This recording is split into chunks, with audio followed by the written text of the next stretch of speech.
Good morning. Welcome back to India's largest online platform where you're able to access the top educators at a single destination. Let's crack UPSC CSE English. This is our channel name. If you have not yet subscribed the channel, please do subscribe it for latest updates and notification. About me, I'm Liyamol Biju. I have completed my master's in English. Currently, I'm a research scholar. I have experience as a career counselor and more than 3 years of teaching experience. This is my Telegram link. You can follow me on the Telegram and also on the Unacademy app. There is something known as description box being given below. So please do in description box something known as educators channel link is there. You can use it and join the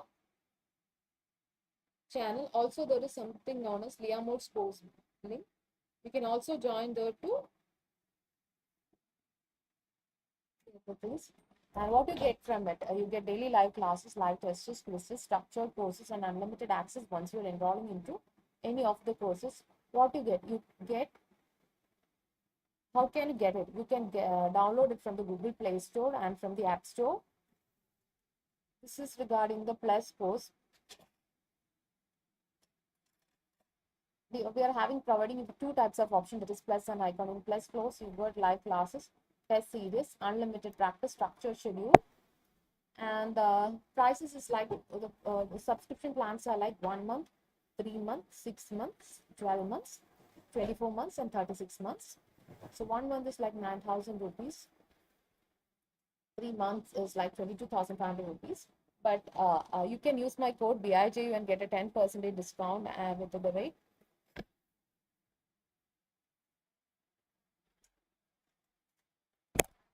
With the rate of 20,250 rupees.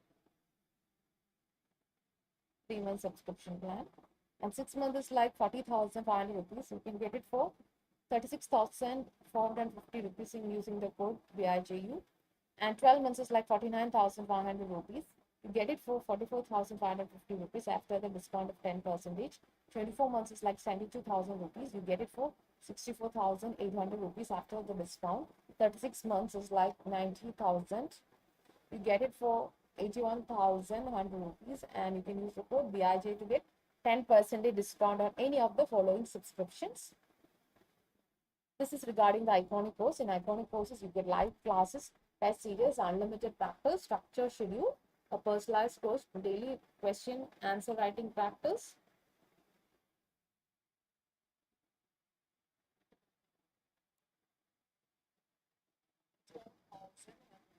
And BIJ to get 10% discount on any of the following subscriptions.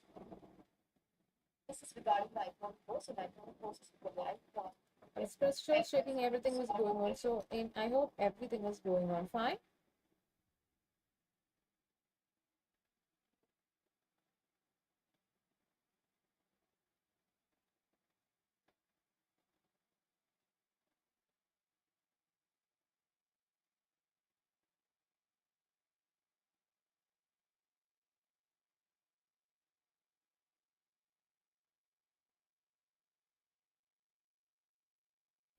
So Iconic courses, you get it. Live classes, test series, unlimited practice, structured schedule, and a personalized coach. You also get daily question and answer writing practice. You get a proper study planner and a personalized feedback. And our plans include 12 months is like 69,500 rupees. You get it for 62,550 rupees. 24 months is like 1,07,000 rupees. You get it for 96,300 rupees. 36 months is like for 1,41,000 rupees. You get it for 1,26,900 rupees. You can use the code BIJU and get 10% discount on any of the subscription. This is regarding the optional subscription. See, optionals is something very important for your mains perspective, and it really dictates and decides your rank. If you're getting good score in the optional, that will help you to secure a good position in the UPSC. So this is like much important. You can use it for, these are the different plans: 1 month, 6 months, 12 months, 24 months, and 36 months, different plans. 12 months is like 27,700 rupees. You can get it for 24,750 rupees after the discount of 10%. You can use the code BIJU and avail a discount in any of the subscriptions. This 36 months is really beneficial for degree students who wanted to write your civil service examination. So you know that only 6 months is remaining for UPSC CSE, and it is on 27th June. You get complete course here, that is a bilingual program. We started on 21st December,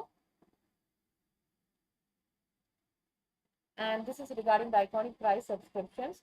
See, this 21st December we started a new course, and this will be very helpful to you to crack the examination. You're in a position to hike the prices and iconic subscription. Connect with your personal coach and customize your study planner. Obtain study booster sections. Be a part of highly intensive workshops. Practice answer writing daily. Accelerate your preparation with daily content, mains, test series, and evaluation.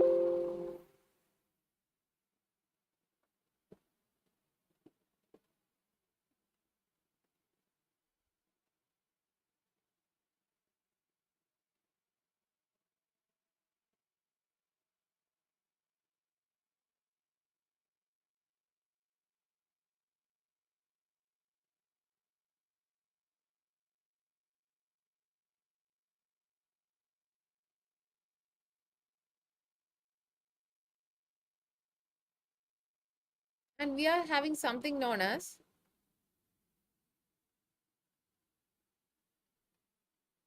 UPSC Combat. This is something, the gamified battle, what you're going to be seeing.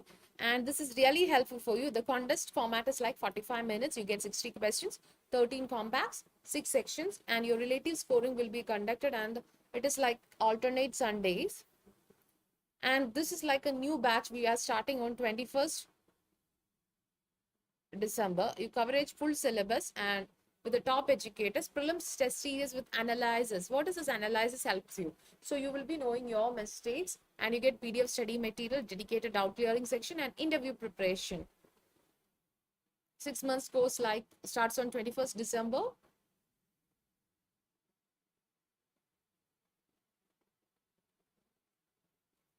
This is regarding the economic sections, what I'm conducting in Unacademy app.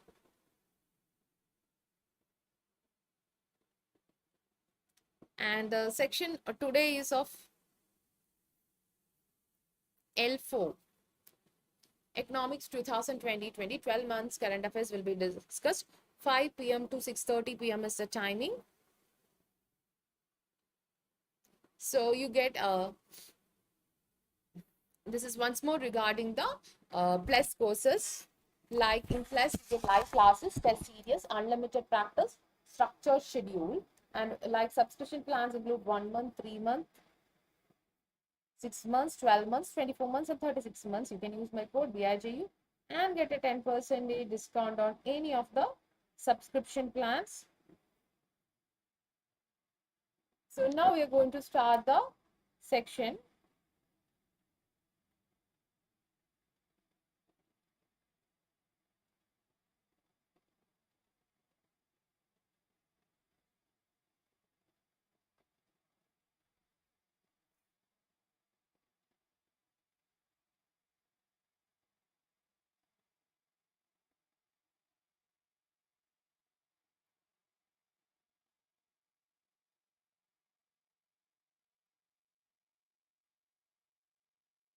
Are you able to hear me properly? Are you facing any technical error in between? Let me know.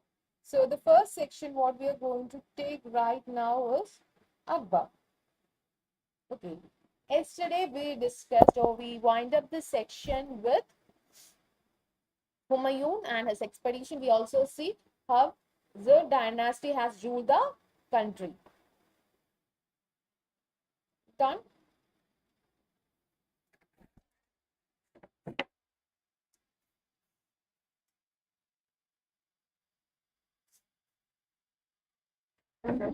Sorry guys, in between, see, I was feeling very cold, so I just thought I'll switch off the fan and just come back. So now we are going to, we have discussed dynasty and Humayun and his expedition like Mughals part 1 and 2. So if you're watching this section for the first time, please do go watch the Mughals part 1 and 2. So this will help you to understand what is the subject. Watch results, part one and two.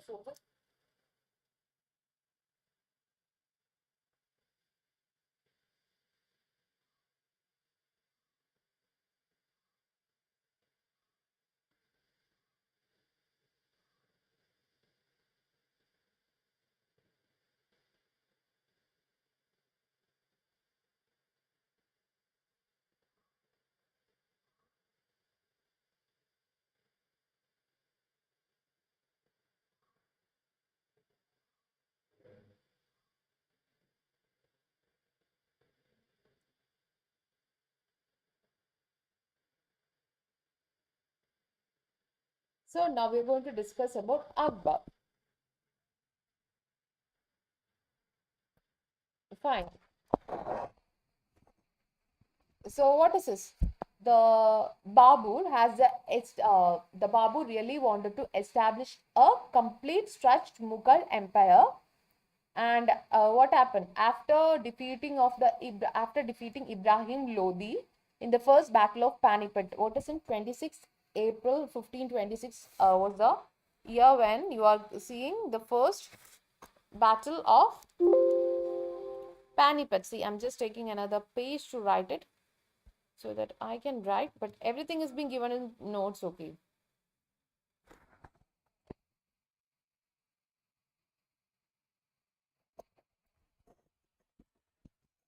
So this is like, what is the dream of Babur? The Babur dreamed that, yeah, he wanted a big Mughal empire and a complete Mughal empire with a complete Mughal structure. So what paved the way for that is the first battle of Panipat, which held on 26th April 1526 stands it towards. So he was succeeded by Humayun, and in between what happened, we see how the Sur dynasty has ruled for the area for 15 years. After that, it goes back to with the Mughal Empire, Humayun. But Humayun was not much lucky. He just ruled for, after getting the second time rule, he just ruled for 6 months. After that, he passed away. And now we are going to see one of the greatest monarchy, and that begins with Akbar. So Akbar, you all might be knowing about Akbar. There is a movie in Hindi which is known as Jodha Akbar, and that was a story of Jodha and Akbar, which was also with much contradiction at that time. There was many cases and all. Rajputs claim that it is not true. Many things was there, but the movie was like,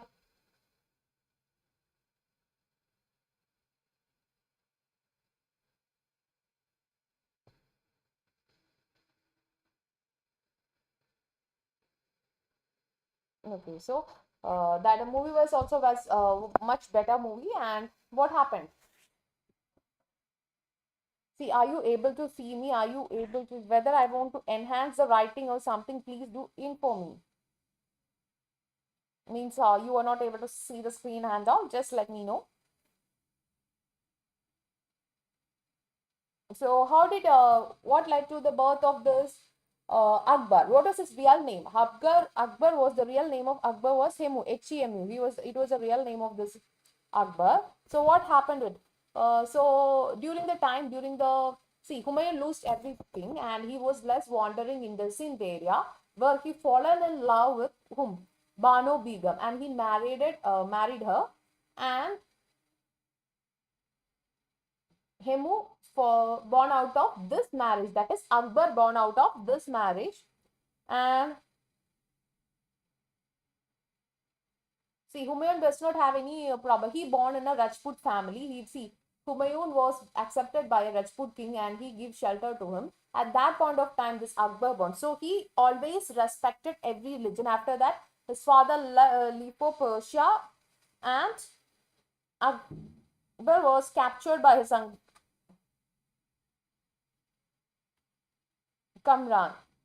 So Kamran, his uncle, one of his uncle, captured him. Kamran captured this Akbar, but what he did know during this Humayun tried to went to Persia at that point of time, the Kamran accepted. Hello, Good morning. Okay, okay, fine. So, little blurred. Now, is it okay? Now I'm writing it big. Is it okay right now? Now, is it okay?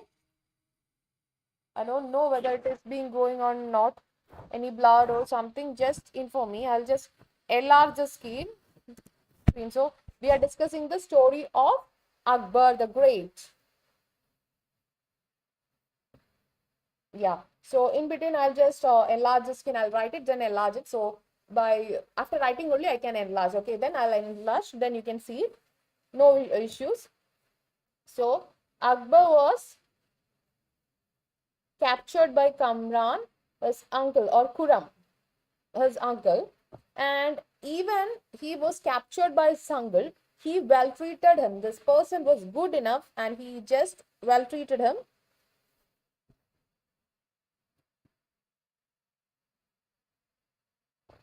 So Bharim Khan,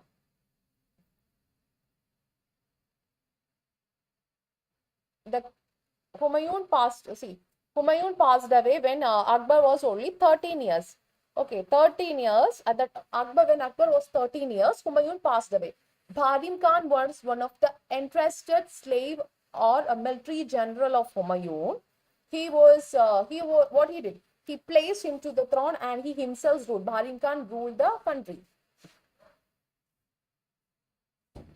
So when he ascended the throne, only Punjab and Delhi belongs to this area. Only Punjab, and when Hemu is the real name of Akbar. Okay, when Akbar came to the power, only two regions was with him. And what was this two regions? Punjab and Delhi. Only Punjab and Delhi. That means it was a very small kingdom. Only Punjab plus Delhi. See, Akbar was never a learned man because he never get an opportunity to study something, because he was always in his childhood days, he was living like a refugee in his uncle's house, and he was not much interested to give education to Akbar and all, even though he treated him at the age of 13. And this Akbar was not at all interested to study also. Somebody tried to teach him. He said, I'm not interested. That was his way. And what happened? At the age of 13, he ascended to the throne also. So he didn't get an opportunity further to study. So only when he acquired the only two areas, that is Punjab and Delhi, was a part of it.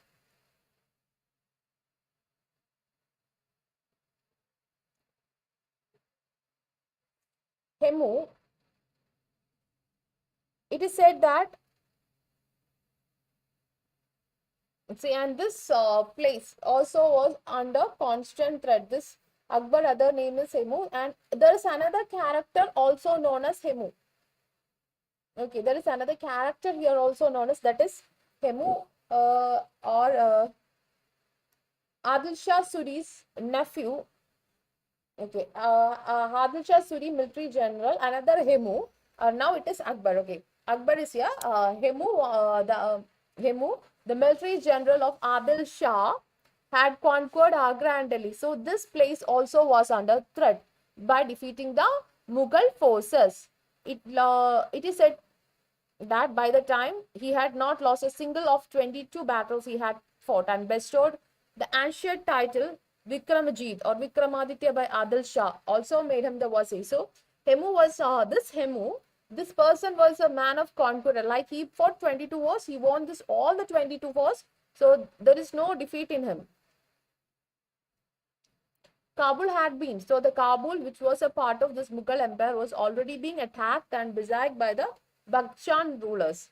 Sikandar Shah Suri defeated Humayun and was waiting for opportunity to regain empire and was in a constant threat. So the complete instability situation, this 13-year-old child being placed as a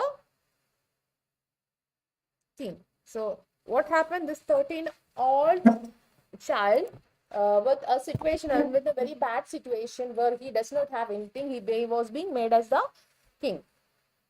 Fine. So at this point, at this juncture, Bharim Khan was a great military eminent personality. The Bharim Khan tried to help Akbar, and he showed his military supremacy.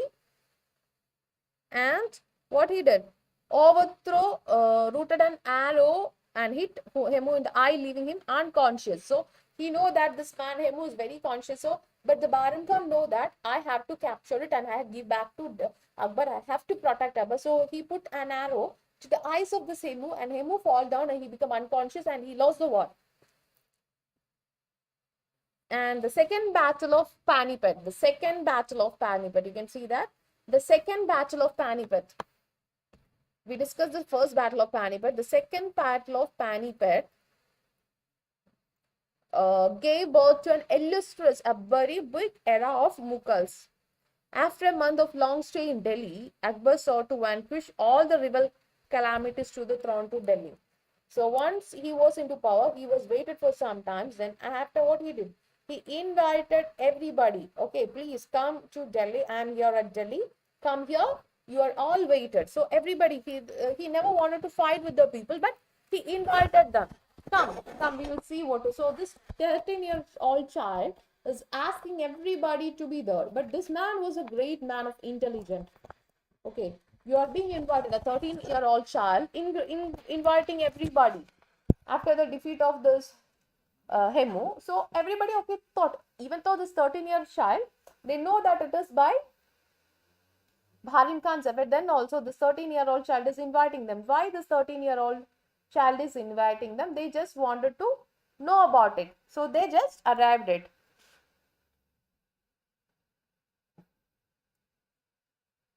He also fired. So this Bharim Khan wanted to place this Akbar to the throne. So again what he did, he went to march towards Sirhind and fought with the person Sikandar Shah Suri.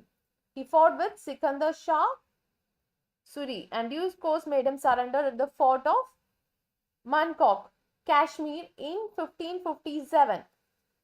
And what happened? Sikandar Shah Suri was drawn out of Bihar. So first of all, what he was doing? He was being moving like that. At that point of time, at this point of time, Bharim Khan continued his fight. He went to Srihand and he fought it with the Sikandar Shah Suri and taken back which area?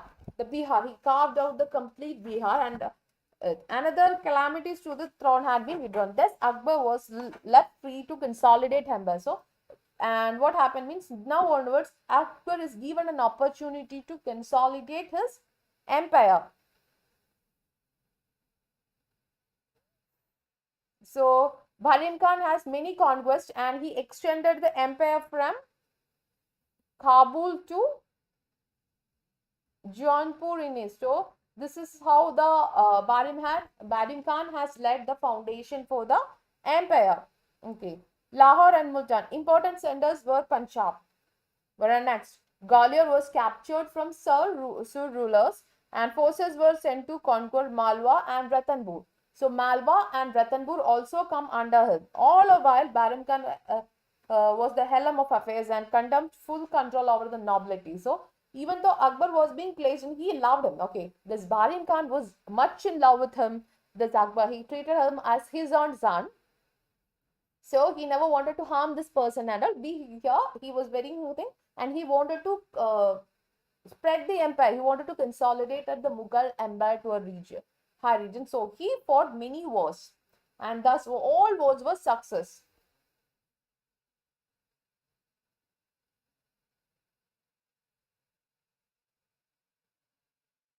So what happened is, no, even though this Bharim Khan was much love with this Akbar, he forget that, yeah, this Akbar is growing. This Akbar is growing like anything. He forgets.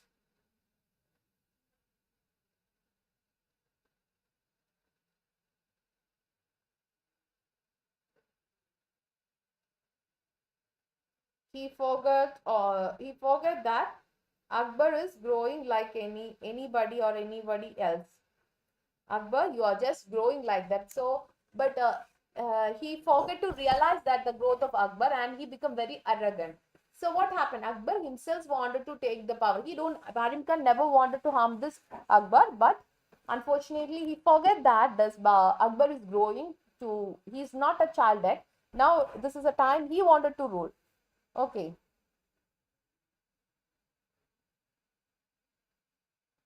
So somebody went and complained to Akbar that this Barim Khan about the biases what he's being followed with the Shia Muslim and Sunni.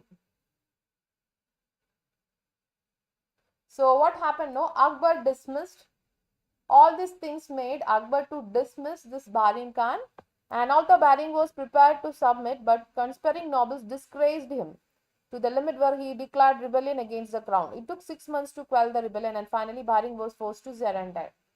So this person, no, this Baring Khan got further insulted or frustrated. See, he never wanted to this power and all. He always wanted Akbar to be in power, so he was ready to give it also.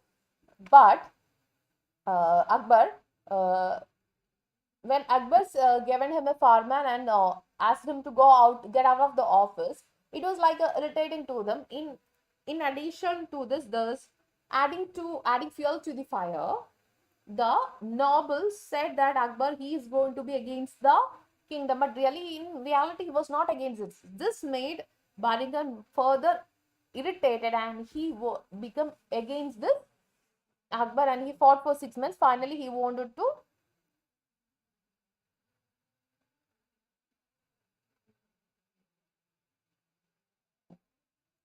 So Akbar given him opportunity. Finally, he lost the war. When Harim Khan lost the war, no, Akbar is very good person. He never wanted this person to die. Why? He was always showing. Harim Khan lost the war. No, Akbar is very good. Good morning. See, Akbar never wanted this Barim Khan to be away from the crown. Wow, crown. Why?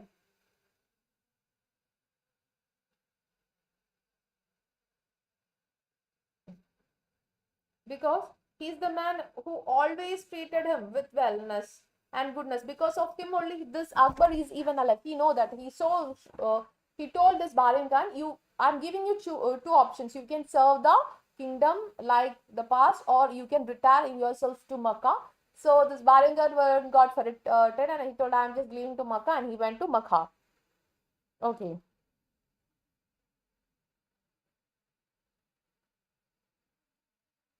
So when on this way to Makkah in 1561, this Barim Khan was murdered. Barim Khan was murdered by an Afghan person who always had a personal revenge with him, because this man has many atrocities being done, even though he was very good with this Akbar. Okay. One thing you can see that even though he wanted to be in power, or he wanted to be in power, they always try to be good with the Akbar. So this is the introduction of the section. Now we're going to see the notes and what being there. So Akbar, you're coming to Akbar. Akbar is one of the greatest monarchs of the Mughal dynasty, and he was the son of Humayun and Hamida Banu Begum. Where is he born? Good morning. He was born at Amarkant. So he was like a refugee. This Humayun was, while he was a refugee in the hands of this Rajput king, Amarkot. He was being given shelter in Amarkot. So that time this person was born. When Humayun fled to Iran, what happened? Kamran has captured him, but he treated him well and reunited with his parents after the capture of Kandahar. After Humayun died, Akbar comes to power, and only small two territories were there. What are the two territories? We already discussed all these things right now. Punjab and the other one is Delhi. Then Bharim Khan placed him in the power, and he always tried to him. And helm of affairs of the Mughal Empire was being treated by this Bharim Khan, and we study how this Bharim Khan and his turnover was being done. So the second battle of Panipat was between Akbar and Sikandar Sur. Okay. Or Akbar plus Hemu. You can say that Akbar and Hemu. But in reality, it was between Barim Khan and Hemu. That is Akbar was represented, the Barim Khan represented Akbar. So this is the regarding the second battle of Panipat. So first battle of Panipat is first Akbar. So this is the regarding. Okay, screen is not clear. I'll just enlarge it. Okay, screen is not clear. Something is not clear. Please do inform me about it so I can do something. Now the screen is completely clear, right? I'll just enlarge it. Fine. So when you coming to this, Barim Khan represented Akbar in the second battle of Panipat. We already saw all these things. I'm just explaining. With Hemu, Vikramaditya, who led Afghan forces were posing threat. Under the guidance of Barim Khan, that Mughals won the war and they captured Lahore, Multan, Ajmer, vanquished Ibrahim. And finally, this led to the consolidation, the very first move in the consolidation of the which empire? Mughal empire. See, this is being what is being given in the notes. I already explained all these points. Okay.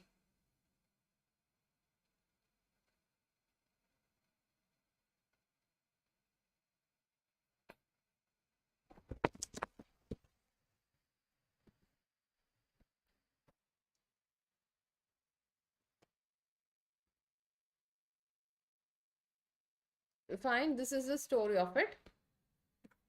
So we'll be discussing the further things. Let it be there. Anything additional we'll see in the notes.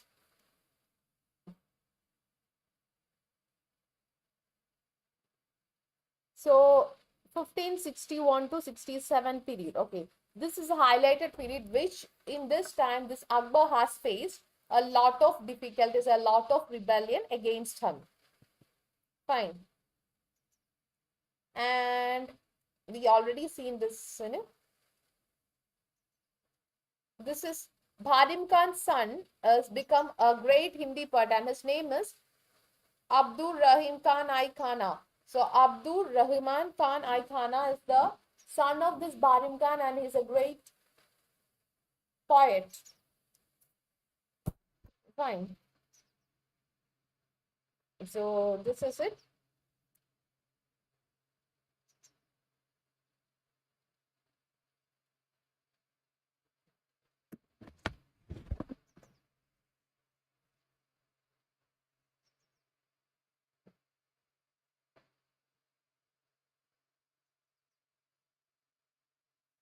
So now we're going to see the rebellion from nobility. So there are some rebellions, always one or other rebellions will be there to consolidate the power and rebellions from nobility. So what happened? After the Barim Khan rebel, when Barim Khan was forced to rebel with this Mughal, that is with the Akbar,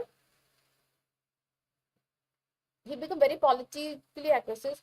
Akbar's foster mother, that Maham and Ghana and her relatives and her son Adam Khan, everybody joined him. Okay. So Adam Khan was victorious at Malwa. So he fought with Malwa in 1561 and he was victorious in Malwa by defeating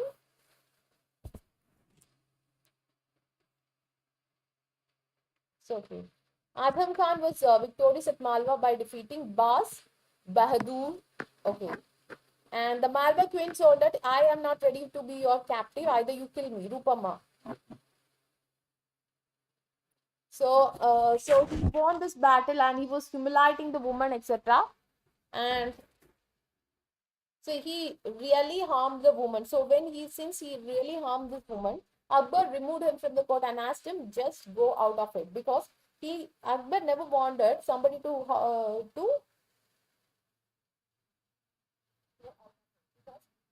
Good morning.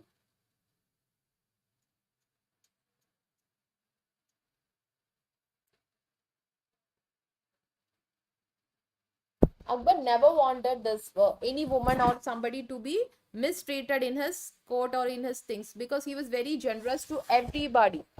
Fine, he was a generous man. He was a very generous person to everybody. So he never wanted to harm anybody, any woman or somebody. So this is being discussed here.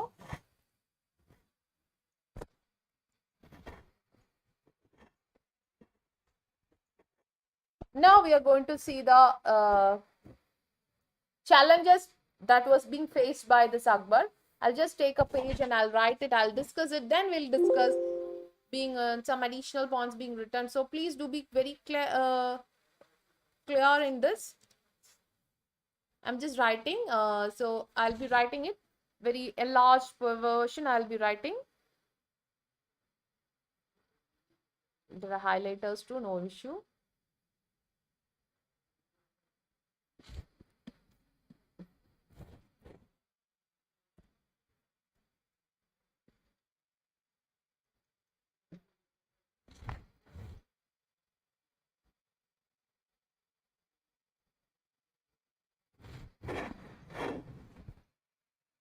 Fine. So we'll be seeing the some war and problems which was being faced by this Akbar, especially from 561 to 67. This era, Akbar has faced many humiliations, many things. See, every notes is being there. Since notes is being there, no, you won't be listening, and just being reading notes is not enough. We'll discuss it and we'll see the notes also in between.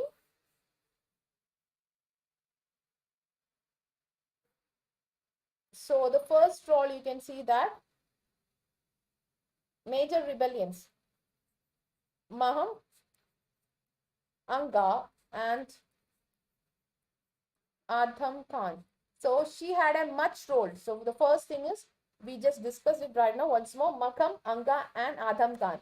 So this is the foster mother of this Akbar. She had a much role in dismissing Bharin Khan and her son Adham Khan. So Adham Khan was very cruel, like not like his brother Akbar, who was very generous with the people. He always treated the people as well, and he always respected women, and he never wanted any woman in his court or any place being disrespected by him. But this Adam Khan, during the war time, he just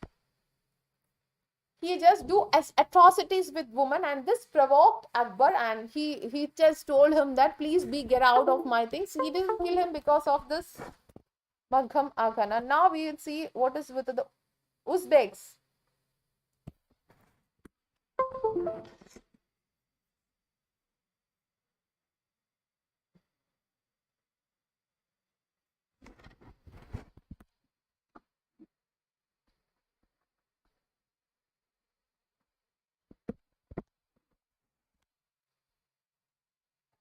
So this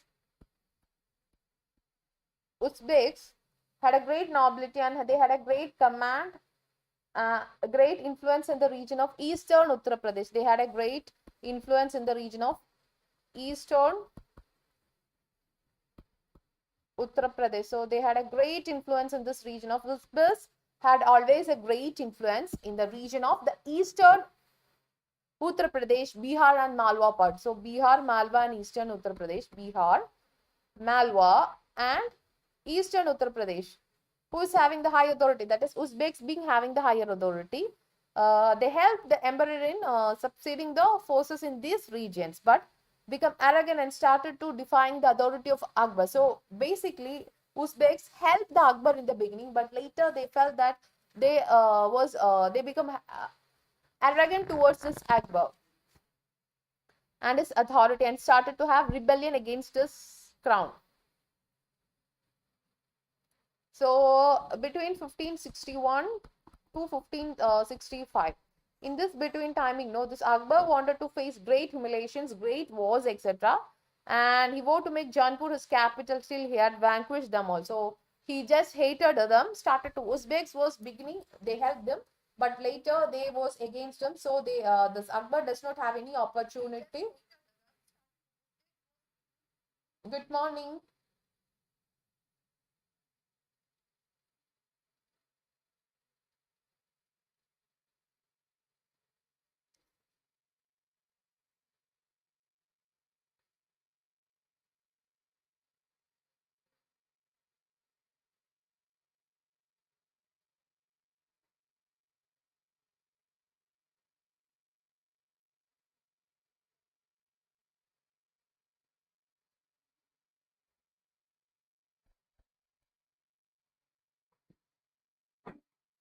Okay.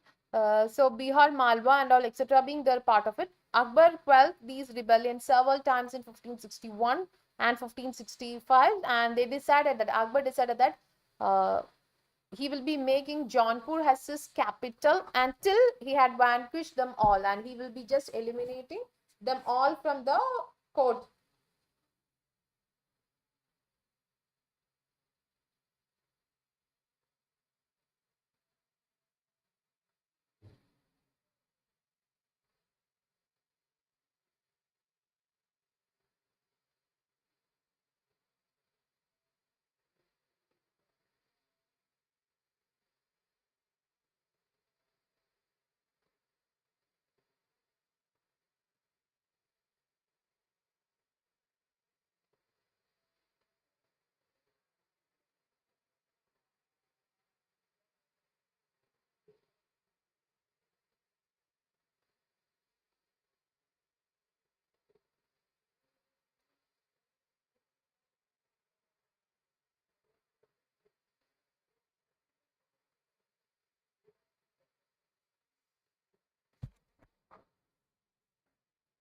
Fine. So this is the situation, and in 1567, by 1567, this Akbar was able to defeat and kill the Uzbeks leader in 1567, and this bringing their rebellion to an end. So finally, he brought this rebellion to an end. So this is the conditions of Uzbeks.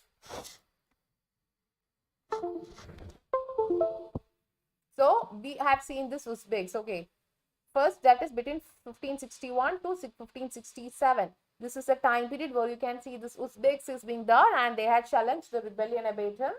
And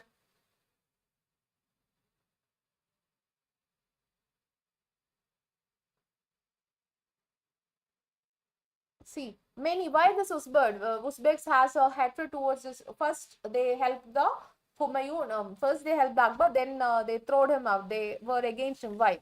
See, basically, this Uzbeks, okay, they were out of the Samarkand and had come to India with Humayun. Uzbeks declared Misra Hakim, the governor of Kabul, as the emperor of Hindustan. This is where the problems begins. See, beginning or in the first way, as we discussed, these people were ready to help him. Ready to help whom? Please be listening to the classes. That is more will be notes are all there. So this is that beginning. Beginning, what happened? This beginning the time we already seen that in between 1560 beginning time, this Mughal were being ready to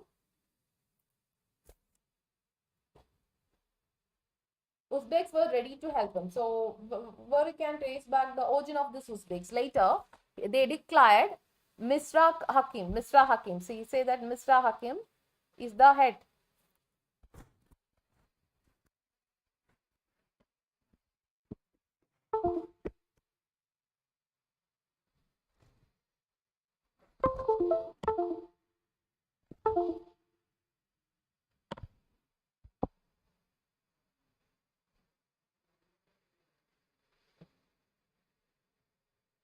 That is Misra.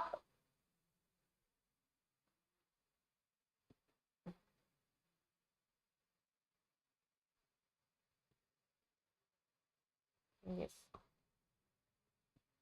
Misra Hakim. Okay, Misra Hakim. The Uzbeks really wanted this Misra Hakim to the king, and they declared him as the king of this Hindustan, and they tried maximum to being the made them, but see, with the group of Timur nobles, he was against this.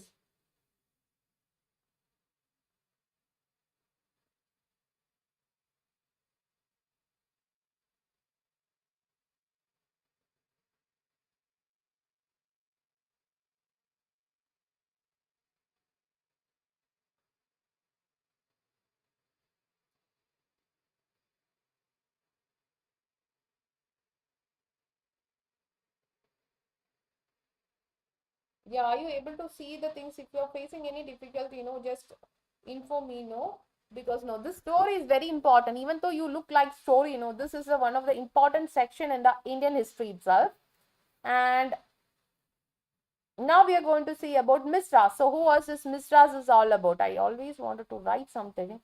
I think by taking the classes in the colleges and all, this is becoming a habit for me. Okay, fine. So now we are going to discuss about Misras. Fine.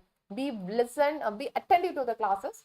Misras were a group of Timruds or group of Timruds, and he was related to this Akbar by marriage and all, and controlled the area of western Uttar Pradesh. So Misras basically controlled western UP. UP was being under him, and they revolted against the empire or Akbar.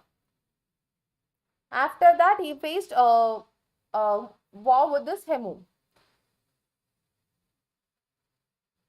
See, with this Akbar was a person with luck. Really, he was a luckiest person because with his luck, with his time, this man was able to escape from most of the atrocities and most of the things and multiple attacks. And this Misra Khan Hakim was forced to withdraw from Kabul, and Misra was duly suppressed. And what about this Uzbeks? Uzbeks were completely destroyed.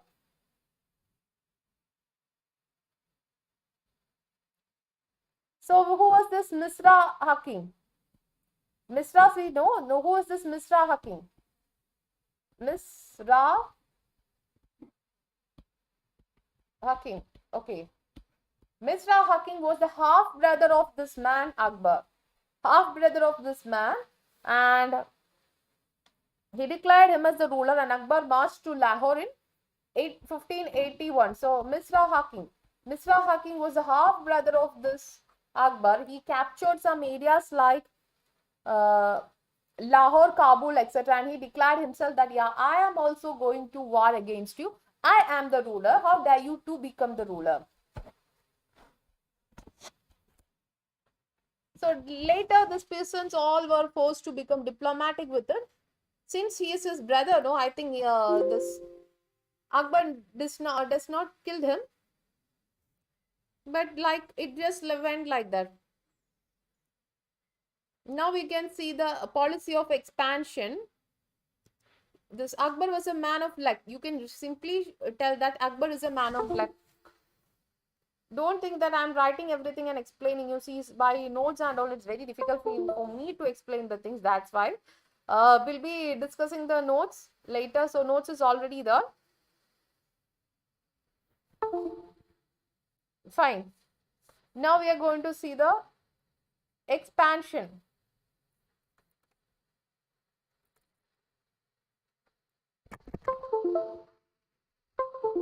Yes. Now we are going to see the expansion. Are you able to see it right now? Expansion. Expansion of this Mughal Empire. You can start it with the first place is Malwa. Expansion, and now we are leading with Malwa. Second come Ghat Kathana. So all these places, all this expansion we will be discussing. So the expansion of the Mughal Empire, the time period is from 1560-76. This era itself is known as the era of expansion and started with Malwa. So we'll see the story of Malwa. What happens in Malwa? The kingdom of Malwa was ruled by Bas Bahadur. Okay, so Bas Bahadur was the person who was ruling this Malwa region. That is Bas Bahadur. He was ruling the Malwa region, and he was a great patron of art during the period. So the celebrated Mandu was in his empire. So he was a man who loved music, arts, etc. And okay, so this period is also much famous. Why? Because Bas Bahadur, with his love, his romance with Rani Rupamati.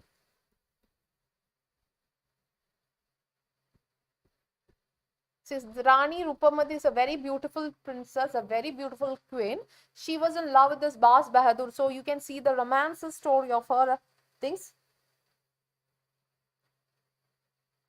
So what is this? See, when you coming to this person in Malwa, he was much love with the art, music, and also he completely neglected. See, he never wanted to conquer anybody. You be there, I'll be here, I'll be happily living it with my romance, music, art and all. My people is also happy. This was his attitude. But he never looked after to the defenses. Defenses was completely neglected by him, this Bas Bahadur. What happened? At that point of time, at this point of time,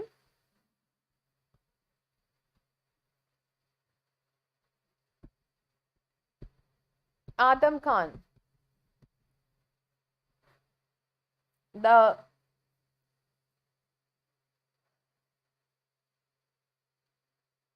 okay, and he led an expedition. This Adam Khan led an expedition against this Malwa, and he won it because this Bas Bahadur never cared about all these stuffs. Okay, and what he does now, Adam Khan tried to find atrocities against the Rupamadi. He tried to conquer it, to conquer her, and to abduct her. So what she told, no, I will die instead of being a woman to the harem, and that was her attitude. This like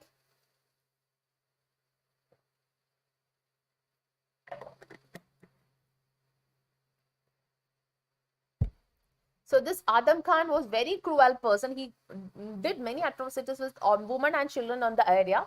So automatically the Bas Bahadur, who always wanted to be having a compromise attitude, turned against the area and he wanted to recover the... Okay. So this led to an expedition between, this led to a war between this Bas Bahadur and Akbar. So Akbar was forced to send what? Another expedition to Malwa under Abdullah Khan. Under Abdullah Khan, another expedition was being chosen. In 1562, another expedition was being conducted, and who expelled Bahadur Shah annexed Malwa to the Mughal Empire. This is how Malwa come to be a part of this Mughal Empire. So Bas Bahadur accepted. See, he never wanted to fight with this because of the humiliation of this Adam Khan. Only he wanted to revenge back with. Finally, he accepted the submission and he said that I'll remain as a Mansabdar. And now this Malwa is a part of Mughal Emperor. Fine. This is the story of Malwa.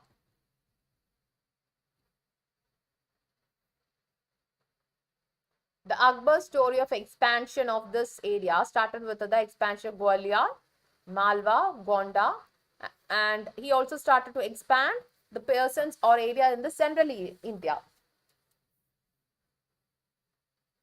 The Malwa expedition is completed. Now we will see that. Now we'll be seeing about the Rajputna area, Gujarat, Bengal, and so started with Malwa or Gwalior. So the first expedition you can say that Gwalior. Before he moving to the Malwa, he was sent in 1559. This period, the first expedition was in Gwalior, and he sent the expedition to Gwalior in 1559 and moving towards Malwa.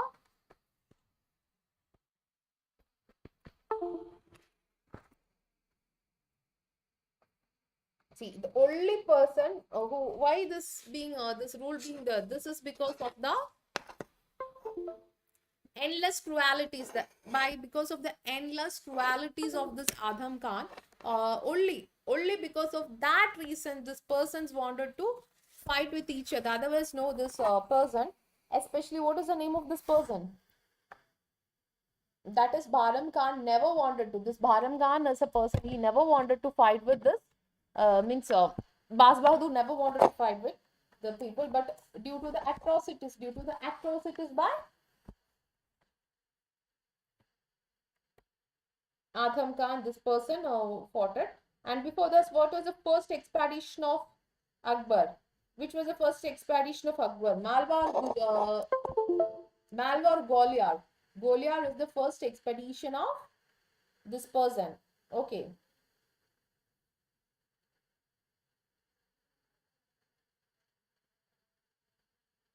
Now we'll see this. Before this, the kingdom of Gondwana, or otherwise known as Gar Kartagha.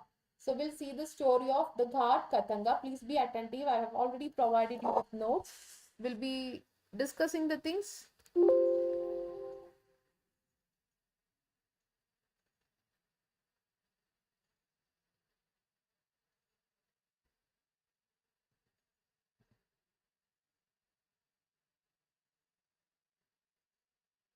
So the story of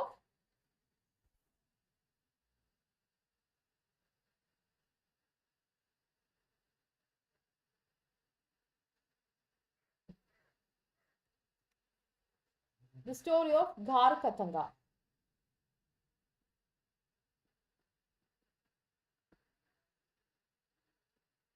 or Gondwana. Okay. This kingdom mainly included the part of Narmada.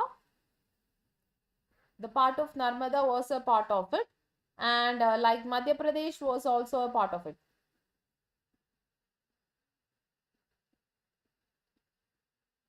Fine. Narmada plus Madhya Pradesh was a part of it, and Chaugrnath near Jabalpur was its capital. The capital is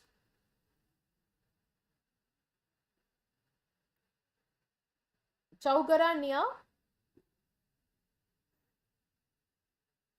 Jabalpur was the capital of it, and it was consolidated by Amandas. So Amandas is a person who was being consolidating this area, and he was like in the 15th Shah.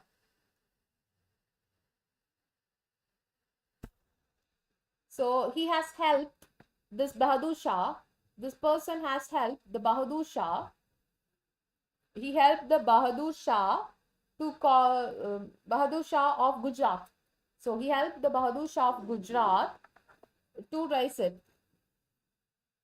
So see, his son was married to a Chandela princess named Durgavati. She was ruling as a queen regent with the Asif Khan, the Mughal governor of Allahabad, invaded Gar Khatanga.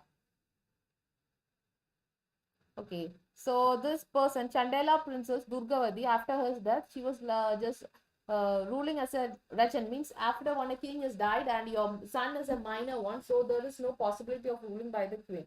So what was being ruling? A queen, instead of a queen who was being ruling, the queen will be ruling in the name of the son, and that was being happening, and the son was being ruled by him.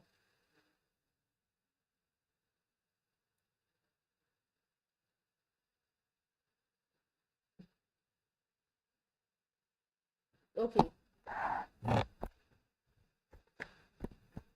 This Chandela princess Durgavati was being ruling this area. The Chandela princess Durgavati was ruling this area. He has helped the Bahadur Shah of Gujarat in conquest of Brazil and bestowed with the title of Sangam Shah. Okay. At this point of time, the Mughal governor uh, of Allahabad, Mughal governor of Allahabad, okay, he felt that this is the area where I can just recover myself, I can just capture this area. Why should I don't want, I wanted this area because this can be a part of a great asset to the Mughal Empire. This particular area can be a part of the Mughal Empire and it is being much useful to this. So I just wanted to write like this, otherwise, yeah. Okay. See, Alice. So this Alice of the Zudgavadi just betrayed her, but she was never ready to leave the condition. So the many Alice was there. All these Alice finally betrayed her, and she was not ready to leave this. She fought the war. She fought the war very brilliantly and very excellently. See, whatever the things being plundered from there, or the Mughal, the governor has only sent few things to the kingdom, and rest of the things, no, he kept with himself. But unfortunately, the Mughal ruler Akbar come to know about these things, and he told, okay, this is not possible. He just overthrown him.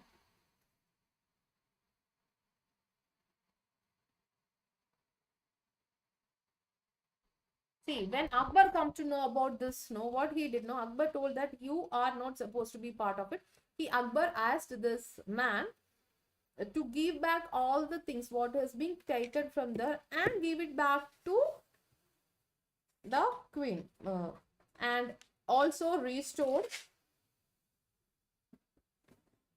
Sangram Shah, the younger son. So, see, even though this Akbar fought the war very valiantly, brilliantly, he wanted to expand expand the country. If he's feeling that, if he's felt that this he's doing something wrong, this person's being doing something wrong, definitely he won't just go with that. Okay, he will find solution to it. If he's feeling that, okay, I am going wrong or my people is going wrong, I won't allow this. He will be telling, okay, please do return the things to them so that they will be useful to the queen. So this is what the attitude of the Akbar, and he was very religiously also very tolerant. So what happened?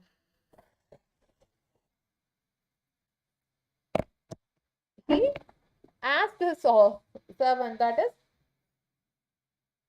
the governor, please go and restore it. Please give back the money which you have been taken from there and give it back and restore the kingdom. And the kingdom was restored. So, and how? This kingdom being under this Mughal Ghagra Katana. So, what about the kingdom? What about the queen? Queen Durga. What about the queen? Durgavati. So she was a very Durgavati was very brilliant and a valiant, a good warrior. So she never was to accept the defeat, and she never wanted to be the part of this harem or Mughal empire. She stabbed herself. She stabbed herself to death. So this is the story of Ghar Khatna or Godhana. This is the story of Ghar Khatna or Godhana.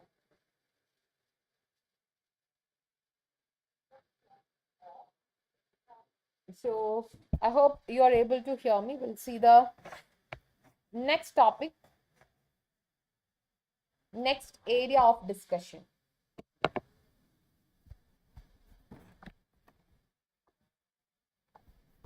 Include Rajputna. The next place what we are going to discuss is Rajputna.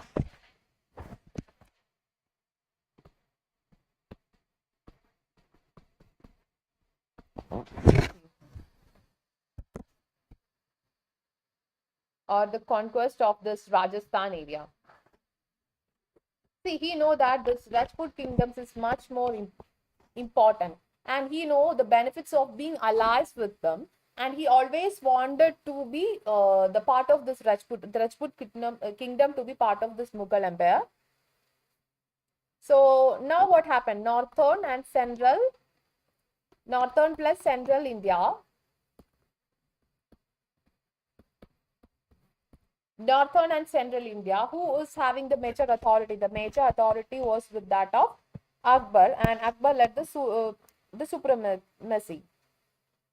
Ajmer and Nagur. Ajmer and Nagur already become a part of him. So what he wanted? He wanted to conquer the other parts of it. And this started in the 1561 for the first time.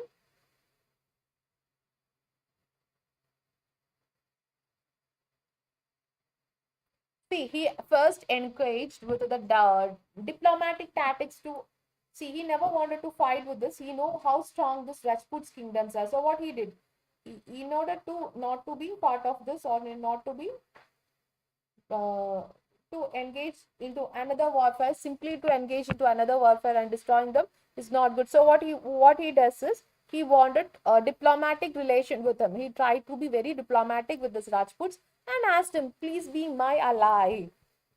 But what happened? This Rajput kingdoms accepted this Akbar, and this was much a strategic importance towards establishing the rule in Rajputna. See, this Uday Singh's chiefs like Jaimal and Pata for nearly 4 months, they captured of it, but unfortunately they lost the war, and the thing. So which battle? The Battle of Haldi. By the battle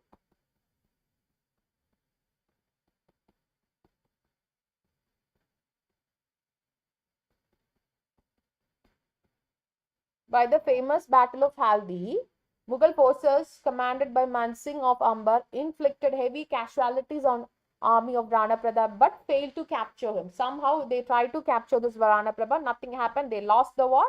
And after the fall of Chittoor, Ranthambore fort also was being seized.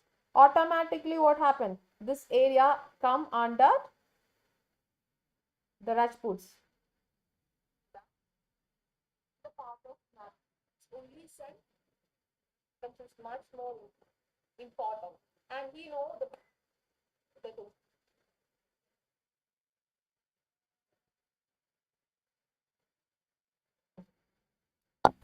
fine.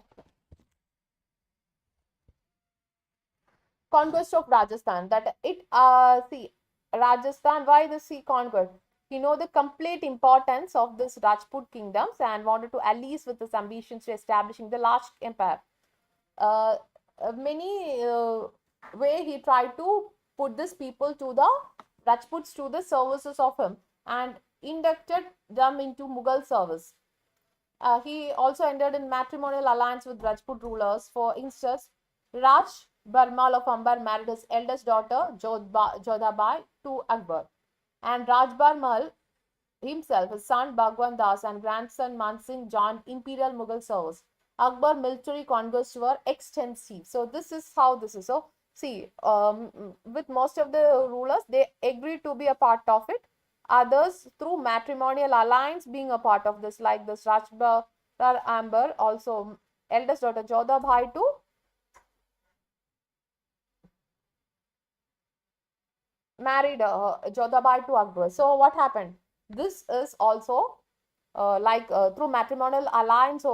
Also, Akbar tried to conquer the persons places of this and try to be capture this Rajputs. Others through wars. We see how the war is being and what are the problems with the war. So what happened? Chittoor fort was being seized.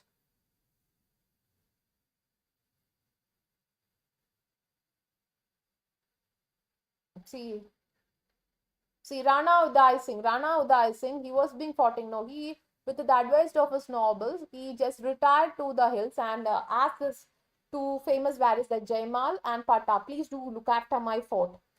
And a large number of in the fall of Chittoor and the war of Chittoor, what happened in the war of Melwar? What happened? A large number of people died.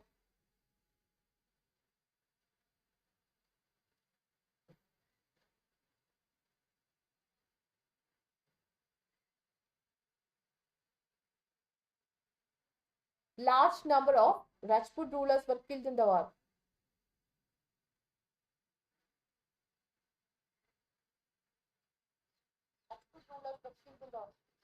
Large number of Rajput rulers were killed in the war, and it is not fully subsued. And some instant resistance from war from continued for a long time, like Maharana Pratap, the rule of one of the most serious threat Mughal faced, emperor faced, that is Akbar faced, was this Maharana Pratap. But after his submission, everything was being come under him. So now we see the about the plus courses. In plus courses, you get live classes, test series, unlimited practice and structured schedule. The courses plans include 1 month, 3 months, 6 months, 12 months, 24 months, and 36 months. 1 month is like 8,100 rupees. 3 months is like 20,250 rupees. 6 months is like 36,450 rupees. And 12 months is like 44,550 rupees. 24 months is like 64,800 rupees. And 36 months is like 8,100 rupees after discount of 10%. That is real price is 90,000, but you get it for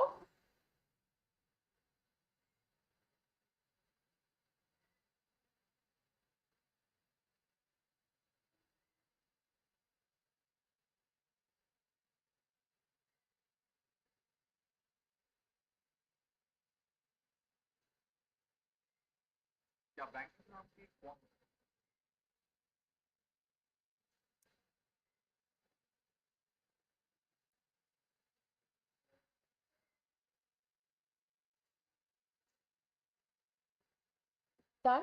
So anything you can join it in the Unacademy app. That is 12 months. You get it. Real price is like 49,500 rupees. You get it for 44,550 rupees after the discount of 10%. Monthly EMI options is also available. Now we'll see the rest of the things. So what happened? After the fall of Mewar, the most of the leading Rajput rulers accepted Akbar. So when the Mewar was one of the most powerful ruler kingdom, and when they fall and they accepted, okay, Mughals, fine. So what happened? Automatically, Akbar supremacy was being accepted by the rest of the Rajput rulers. Like by 1570, most of the Rajasthan area was under this Akbar.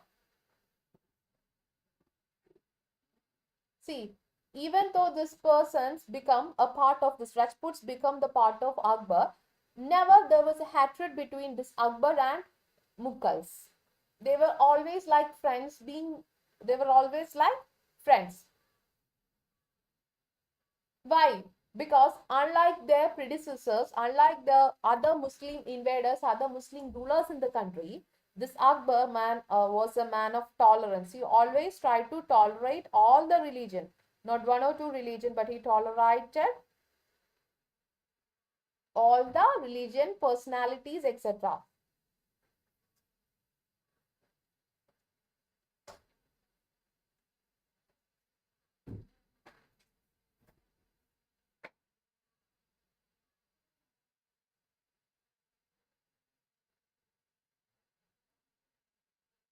Akbar tolerated all religions, all religious personalities, so there was no issue of maintaining a good rule or good things. So it carried forward like that.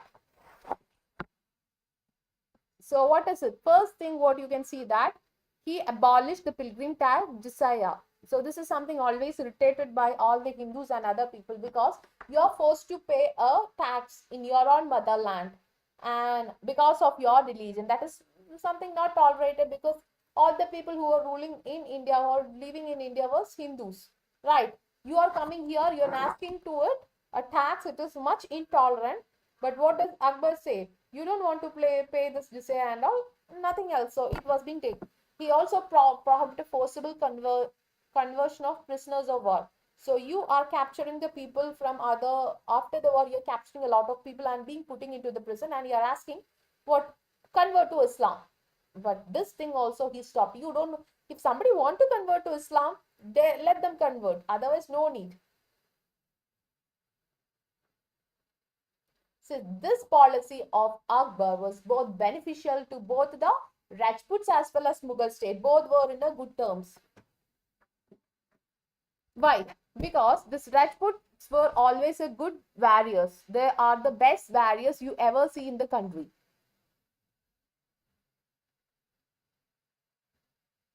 And when they were with this Mughal empire, the Mughals does not have to consolidate or war with this. If you wanted, if you are religious intolerant and this people is always fighting with you, what is the condition? There won't be peace, no. But this condition become better changed. No no problem with the peace and all. It continued like that. No persons was being much interested or the problem with them. It is like that. Yeah, you are always, both of the parties are in peace, so they were being living happily. So this is an advantage of it. Now we are going to see the story of Gujarat. So what happened in the Gujarat? Gujarat is known because of its fertility. The Gujarat is much known for the fertility of this land. Gujarat is a land of fertility. The first thing what we are going to see is Gujarat. Why? Gujarati people are always rich. Why? Because of the fertile lands and its connections and its sea route. Gujarat having a sea route and the fertility of the land make it the most richest place, and it had a numerous foreign trade. So wealth being acquired. So he always, everybody wanted to acquire this Gujarat because of its wealthy and because of its strategic location. Both of the things always argued and favored it. Here also the Akbar wanted to annex the place because he also know the importance of it. See, he never wanted this rich province to be his enemy. He never wanted Gujarat, a very rich province. Gujarat is a land of money, so this rich people never wanted to be his enemy, and it is not good that a rich people is being enemy of you. So he followed some policies. He wanted it. So for this reason, he just advanced on Ahmedabad via Ajmer in 1572 and forced Ahmedabad ruler to surrender without a fight. And following this, he fought with this Misras who were ruling Bauch, Baroda and Surat. So he just followed the war, and this Misras were being defeated. The Misras was being defeated. So after this Akbar being there, and he just went back to Agra. What happened in Agra? Again, this Gujarati people fought against them.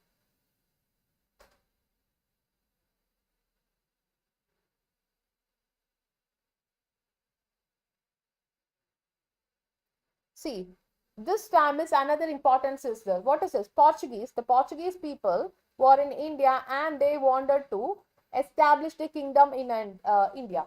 The Akbar, by his policy of attacking or attaching the Gujarat to the India, his region. The Portuguese had an rule. Portuguese wanted to establish their own kingdom and their own empire. But what happened? This was not being allowed by the Akbar. He acquired the property of this. He annexed the Gujarat. Automatically, the basic idea you wanted to have the kingdom was being completely crushed in the budding stage itself. Once Akbar left the Gujarat and reached the Agra, again the problem being arised in Agra, so he have to come back and he annexed the place. Now his domination, his area has changed to the Bengal.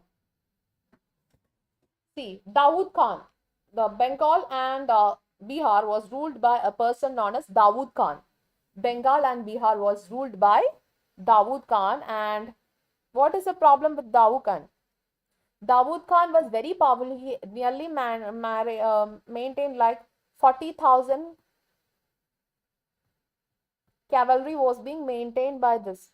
40,000 cavalry was being maintained by this, and in an infantry of 1,50,000. 1,50,000 infantry also was carried by him. So this was like a powerful area. Akbar first marched towards and captured Patna. First he marched towards Patna and captured it. Patna was being captured by Akbar, and thus securing Mughal communications in Bihar. So he captured Patna. First he went and captured Patna. He know the importance of this Patna. So what is this?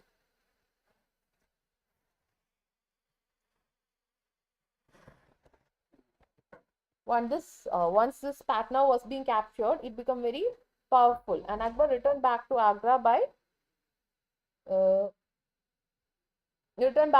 giving the charge of campaign to Munaim Khan. He gave the charge to the Munaim Khan, and who invaded Bengal, and Dawood was forced to go for a peace treaty. See, Munaim Khan is the name of a person. Munaim Khan, what he did?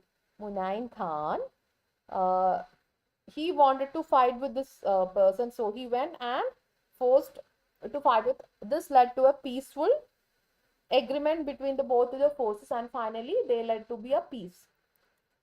But once he was given peace treaty and he was given peace and he left it, no, this Dawood Khan again command rebelled against this Akbar and his supremacy. This Akbar does not like, so they fought again. Once again they fought it, and what happened? In 1576, once again he fought it, and 1576 Dawood Khan was executed, and the Afghan kingdom in North India come to an end.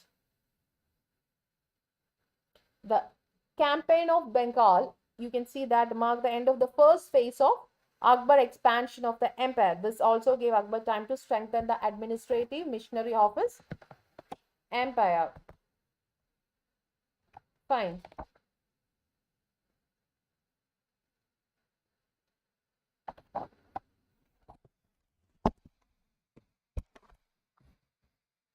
So this is regarding the iconic courses. Iconic courses, you get live classes, test series, unlimited practice, structured schedule, personal coach, daily mains, question answer practice, study planner, and a personalized feedback. 12 months is like 69,500 rupees.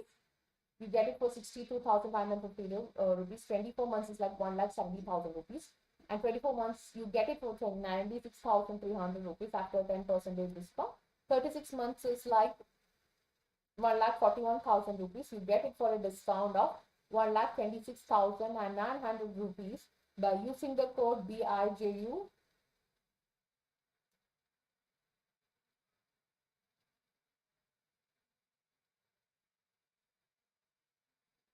Now we'll see the rest of the further expansion of the rebellion. Okay. The rebellion further expansion of Mughal Empire around 580 to 581 CE. A series of conflict arose in some regions of Mughal Empire, particularly in Bengal and Bihar, Gujarat and Northwest. Okay. See, this Akbar, this Afghans were the root of these problems. This root problems, every problems was being caused by this Afghans. They wanted to overthrow the Mughals and they wanted to establish their kingdom once back, because they were the people who already ruled the Delhi Sultanate for some time. So they wanted, even this should is also being a part of this Afghan dynasty. So dynasty was also Afghan dynasty. So definitely they wanted to rule back the country, and they tried for that, and they tried for the administration of that. Fine.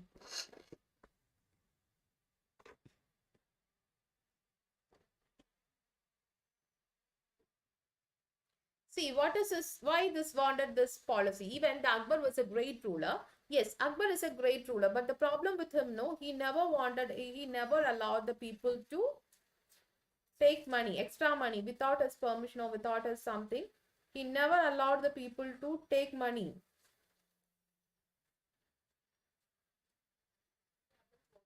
By this Afghans, they wanted to.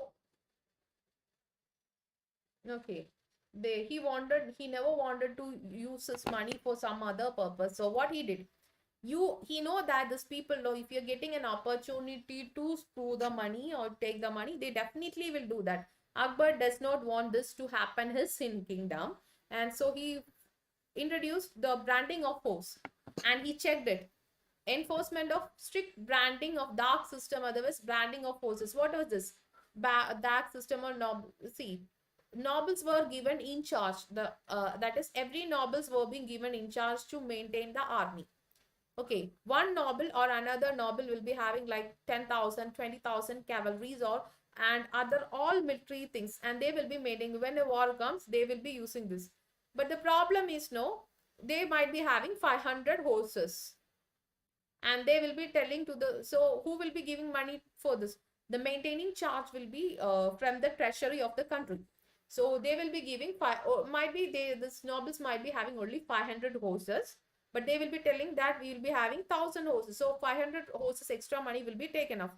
So finally, when the day of a war, when you are coming for a war, any problem, so what is this? You will be maintaining the list of like, okay, all these war, all these things we are having. But definitely when a war comes, you may not be having that much army people or that much men to be there. So in order to avoid this problem, Akbar introduced the branding of horses or dark system. This is very important. And this is where you can utilize the existing income, and this created dissatisfaction. And this is one of the reasons why this people was, the nobles were unhappy with the things. And they stopped giving, simply they won't, Akbar never gave simply this uh, things, means money and all. And also he was very liberal. He was a liberal person. He was a very liberal person, and he tolerated all the religion. and resuming the revenue, large revenue-free grants of lands which were obtained by them and sometimes legally or illegally. They never allowed him. That is, religiously, this Akbar was much tolerant. This irritated the persons because they always wanted only Muslims to be in the country. And he stopped the forced conversion from one religion to another religion. That is also like a blow to the persons. Fine. So this is what we are discussing.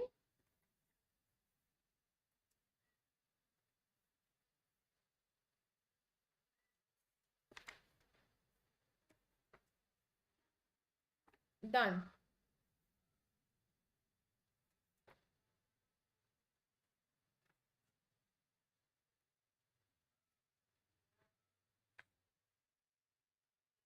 Any doubt?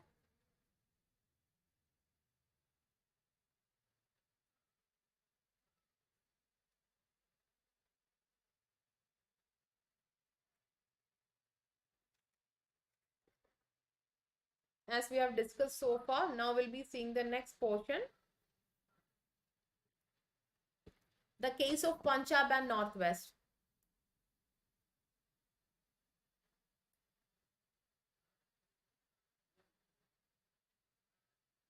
It means money and all.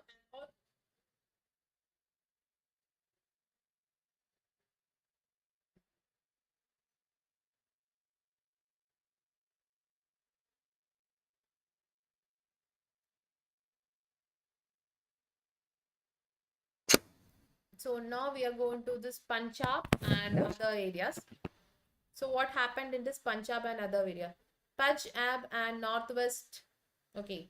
In 1584 CE, the hereditary enemy of the Mughals, Abdullah Khan Uzbeks, overran Badis Khan and being ruled by Timurid princess and poses danger to Kabul too. Now we are going to see the condition of Punjab and Northwest. That is in 1584. What happened? What was going on in 1584? So hereditary itself, they are having an enemy. That is father to son, son to grandson. The enmity was being passing on, and that is being by Bhada Khan, which was being ruled by Timrid princess. It posed us, it was like a much danger to the Kabul and him. Both the Misra Khan Hakim and Timrid princess outside from Badas Khan and now appeared to Akbar for help. So what happened? Akbar, please help us. So Kabul was in trouble. When the Kabul was in trouble, he asked the Mansingh, please go and help him. So Mansingh went and helped him. So what happened? This blocked all the roads to Uzbeks. He sent expedition against Kashmir, against Balochistan, the whole of Kashmir. So he had many expeditions. The whole of Kashmir, the full of Kashmir, including Ladakh, Baltistan, and came under now Mughal domination. So what is the route? The Khyber Pass is the route through which all these expeditions, almost all the expeditions was being conducted through the Khyber Pass. Okay. Religious tribesman Roshani. Roshani was a sect having a large following, which was established by a soldier called Pir Roshani. His son Jalala was the head of the sect. Akbar gave duty of suppressing Roshanis to Sain Khan.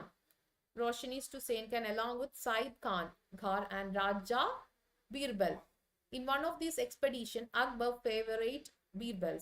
So many Akbar and Birbal, you might have heard about the stories, right? So who was this Akbar? Who was this Birbal? Was about Akbar and Birbal. You might have heard about in the schools and all. You might have heard about this Akbar and the stories of Birbal. So Akbar was suppressing this Roshangas and Hussein Khan. Okay, these are the another expeditions which is being conducted by him. See, are you able to see the things? I think I have to enlarge it. I'll be discussing the story. See, now you're able to see, right? So Akbar gave the duty to Rozangas to Sain Khan. Sain Khan, please go and just, good morning. Said Khan along with Said Khan. Just go and attack the, just go and control it. And Akbar was having a favorite that is known as Birbal. So Birbal was given a chance to expel, and uh, went there, and the people was forced to submit. Now in 1590, so the story is really interesting and much larger it is there. In 1519, what happened is Akbar appointed Khan I Khan. So Khan I Khan is the governor of Multan. He appointed Khan I Khan as the governor of Multan, giving him the responsibility of subduing Balochis, a tribe of Sindh region, and asked them to conquer the whole territory, tribe to the Sindh region, and to conquer the whole territory. Finally, in 1595, what happened? They also established the supremacy in the northwestern region. Now we can see that this person is being asked to attack the northwestern region.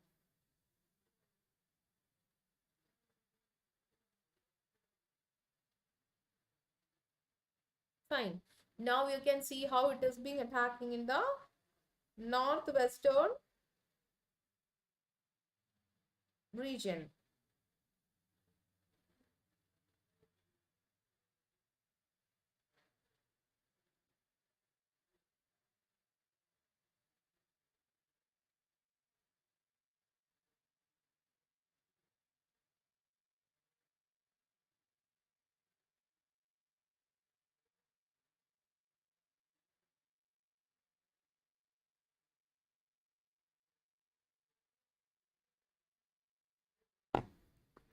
The northwestern region being conquest. Now the Akbar is invading this eastern, western, and Deccan regions.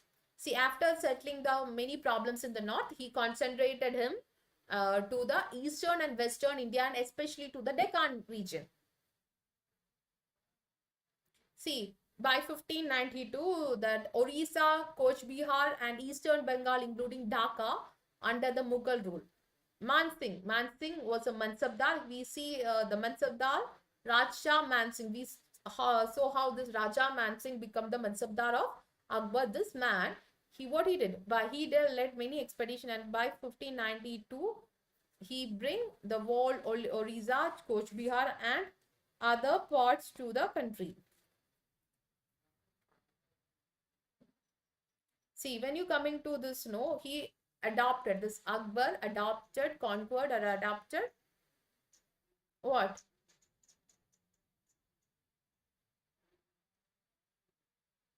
So the foster brother, including Dhaka under Mughal rule, Misra Khan Aziz Kota, the foster brother of Akbar, conquered Kathiawar in the west.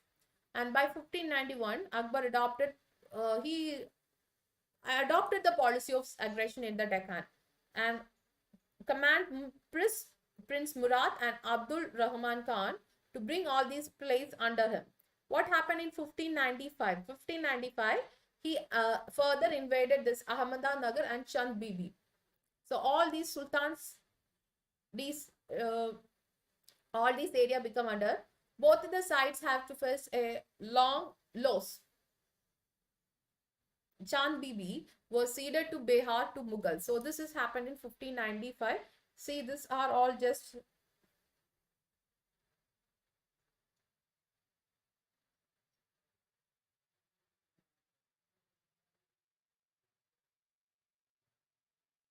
expeditions being studied over. The Mughals suffered.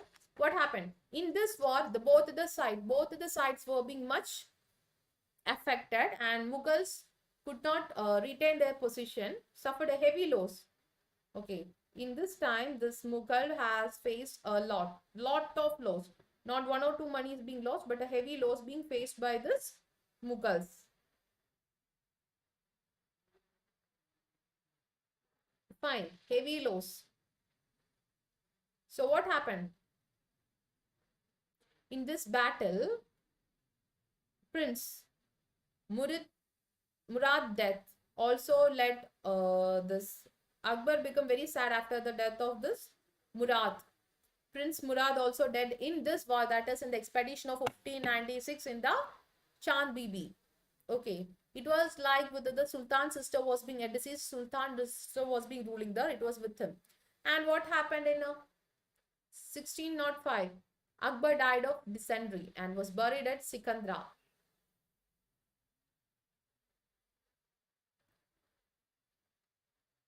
Say this Sufi leader Sheikh Ahmad Zirindi, that is a Sufi leader, okay. He never liked the religious policy of this Akbar, means the policies of this Akbar and art and architecture. So when you're coming to this art and architecture of this region, he had many, uh, he had encouraged, leading to many use of this indigenous art styles were encouraged, leading to the common use of sandstone, use of arches, and decoration that comprised mainly of boldly carved or inlaid patterns. So many different types of patterns being used. He built Agra fort with in red stone. So first you can see the important construction of him as Agra fort with the red sandstone, and his other forts are Lahore and Allahabad. So other forts include Lahore and Allahabad are the other forts that is being included here. And another important construction of this Mughal is Fatehpur Sikri. This is a complex, palace cum fort complex. Fatehpur Sikri is another important construction of this Mughal Emperor Akbar. He also constructed, what is this? It is like its main building is a combination or the culmination of Gujarati and Bengali styles. You can see both the Gujarati and Bengali style of architecture in which were Fatehpur Sikri. Fatehpur Sikri, you can see both the evidences of the things. And the most magnificent building is Jama Masjid, and the gateway called Buland Darwaza. So Buland Darwaza is one of the most important architecture in Fatehpur Sikri. See, other important palaces in the building under Fatehpur Sikri include Jodhabai's palace, Panch Mahal, and he built his own tomb at Sikandra, which was completed by Jahangir. So he planned to have a tomb of him at Sikandar, and this Jahangir built it. The temple of Gondi Deva at Vrindavan built the Jahangir Mahal in Agra fort. According to Hindu religion, based on Mandir, Akbar commissioned the illustrations of several literary and religious texts. Illustrations of Persian version of Mahabharata. So even though he was not educated, he was much interested in conversion of the things. He asked the people who were being a part of it, please do convert it so that it will be useful to many people. So many people converted many religious things to the religious texts like Mahabharata and Ramayana, and many things were being used and being recovered back. Fine. So this was happening in the time period of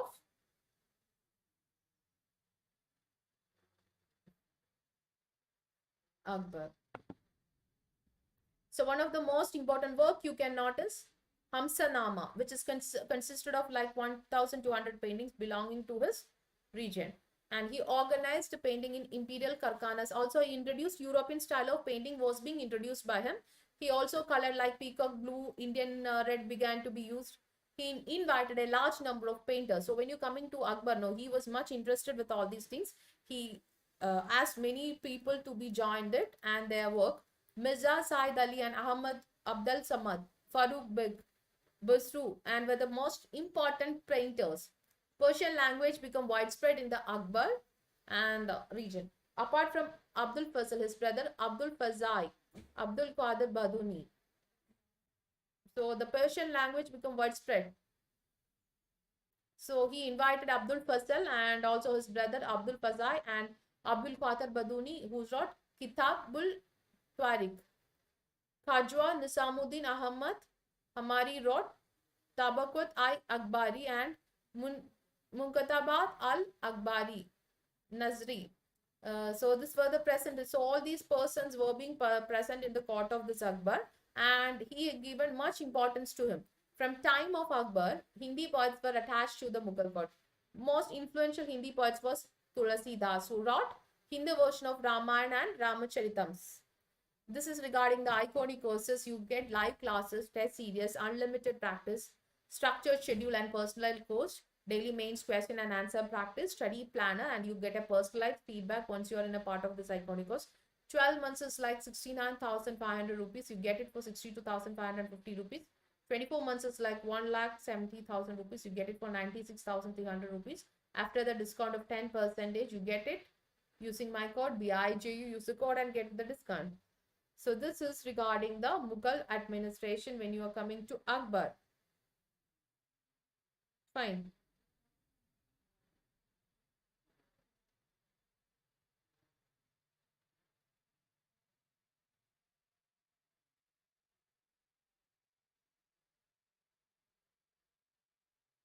Now the second ruler, what we are going to see is Jahangir. Before Jahangir, we'll be just seeing some important advantage of this Akbar in the land revenue policy. The land revenue policy.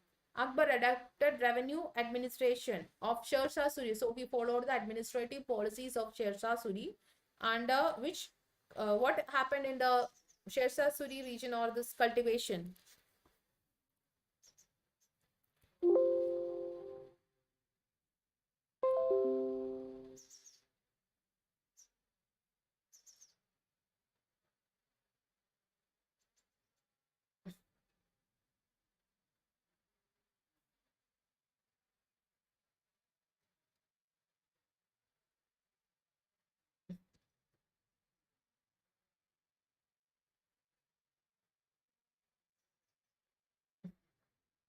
So now we are going to see the administration and the land revenue policy.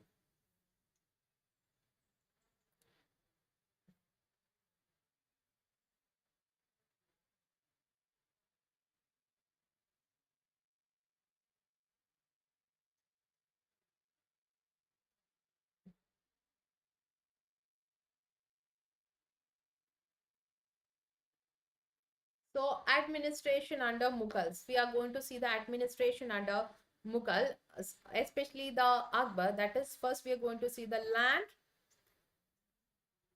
revenue policy. We are going to see the land revenue policy of the Akbar. So when you're coming to the land revenue policy of Akbar, he used the policy of Sher Shah Suri. So he accepted the policy of Sher Shah Suri in the administration, and the cultivated land and area was being measured according to him and based on the productivity. Two major system being there, you can see that two major fixing. First one is like the fixing of prices often led to delays of causing hardships to the peasants. So he know that if you are delaying it, it can cause hardship to the peasants, and prices were fixed taking into account land around the capital city were generally higher than prevailing prices in the countryside. Thus, peasant had to part more of their produce as tax. So this system has produced a so what happened with since this system of the Shers are having these two problems, what did Akbar does? Akbar no, okay, he wanted to solve this problem. He said annual assessment.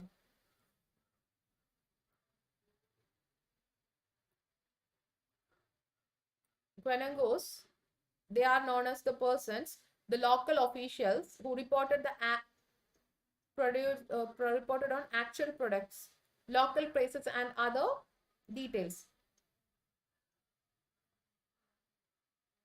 See, basically, these persons who were being assisting this quant course never use the correct things and all. They always try to cheat the persons, but by 1753, this Akbar appointed the officials known as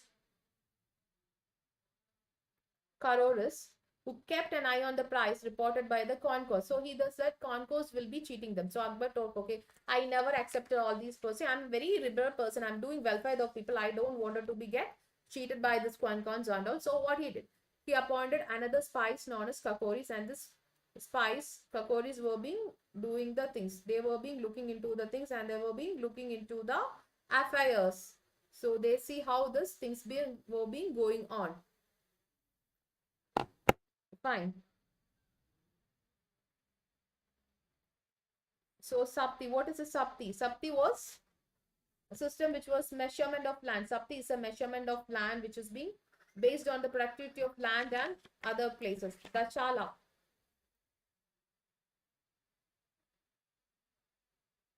The Sala is another land system. Like there is a much modification with the Sapti system. Then another system which was being used by this Akbar was Bathai system or Ghala Bakshi. What is this Ghala Bakshi or Bathai system? Under the system, the products were divided between the state and peasants in the fixed position. Okay, Nam Kam Nasak. What is this? It is also known as count or estimation. Tankut or estimation. The others include land. Land were basically classified into Kolach,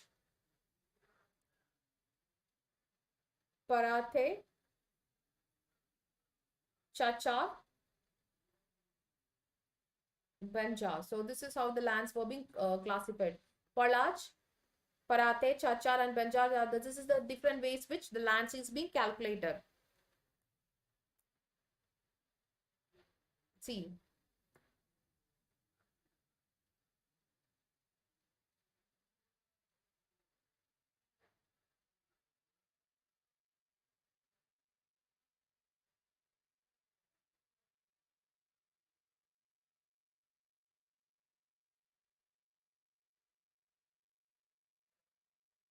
Fine.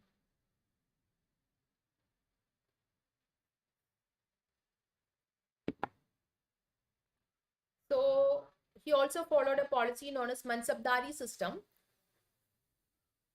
See, what is this? Consolidation of a proper land is not possible to achieve the great things. To stretch without an organized nobility and a robust army unit. Akbar achieved both of these objectives through Mansabdari system. And this was the system was unique of Mughal administration. Mansabdari system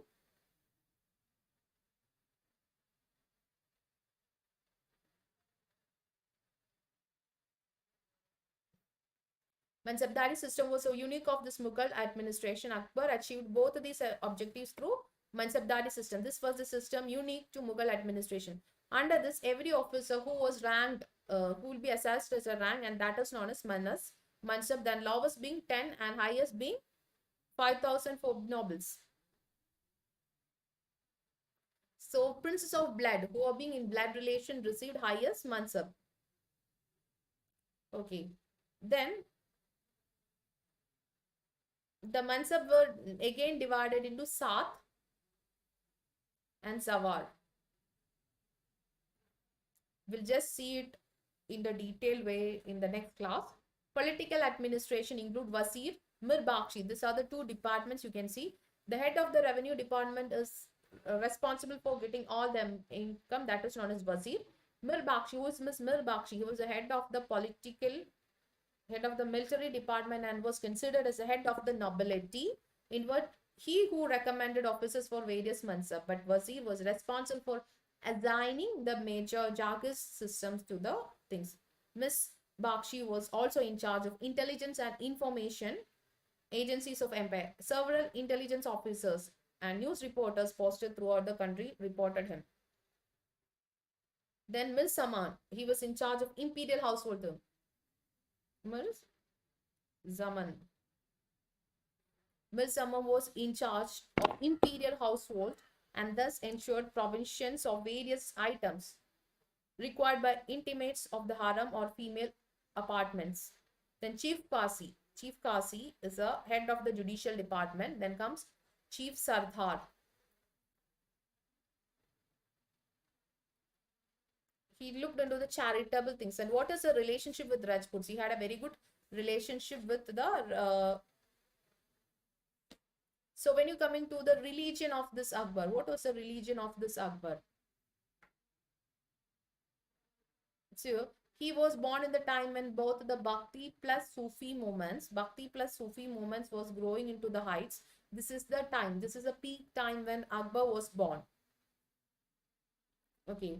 Such liberal sentiments had great impression on young Akbar. So what happened? Since he was having much affinity to the liberal things, he abolished jizya, the pilgrim tax, also, and practice of forcibly converting the Muslims to the Islamity was being forbidden. So he was much associated, we much liked all these things. So automatically what he did, yeah, since he just like all these religious policies, religious tolerance, so he also understand the value of both the people to be together. He followed a policy known as Sulh I Kul. So under this policy of Sulh I Kul, what is the policy of Sulh I Kul? See, I am a ruler. So according to this policy of Sulh I Kul, I am a policy of I am a ruler, so I will be showing mercy to the people of my country. I won't do anything harm to the people or things. Okay, I will always show. I will be always like showing a paternal love towards the his subjects without any distinction of sect or creed, and it was his duty to help the people of his country. So in 1575, Akbar built Ibat Khana,